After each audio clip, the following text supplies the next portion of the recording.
Tatoato lasa matetipitranga teto Mahajanga ny hoe zazavery sy ny tsy hita. Tovavy matetika no isehoany zany.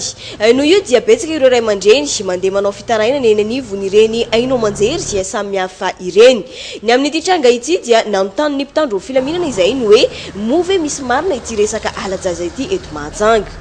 Le momba ny zazavery na resaka tatoato mihitsy hoe zazavery tary eto amin'ny polisy pirenena dia misy ny brigade de PMPM area amin'ny commissariat central ao ny foibeny mifehy zaza tsy ampitoana na zazavery anao zany hoe misy tokoa ny polisy misahana an'io fitadiavana fikaroana ary ny fifametsana ny fitoriana momba zazavery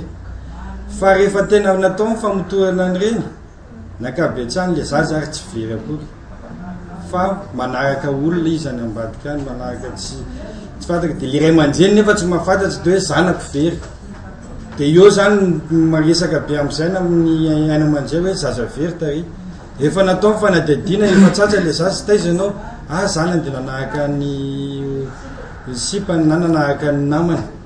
dia avy eo any tena mipetsaka le olana fa efa misy tokoa ny zazavery teto fa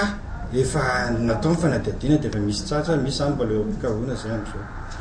Aiza ho aiza ilay resaka hoe service d'enlèvement. Le amin'ilay service d'enlèvement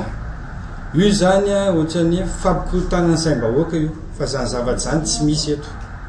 mba entina anakorotana ny saim-bahoaka misy le izy aparitaka afafy le izy fa rehefa mijerena le izy tsisy an'izany eto Mahajanga fa ny asan'ny polisy misy manenjika an'izay ary efa natao fanadadiana manokana momba an'io fa tsy mitombona io fa fanakorotana ny saim-bahoaka. Dia raha momba ny zazavery misy ny fitadiavana afaka makao amin'ny PMPM atao amin'ny central afaka miantso ny Laratarby 147 raha tianareo misy afatarana amin'ny vaovao momba an'izay na fanadadiana momba ny zazavery.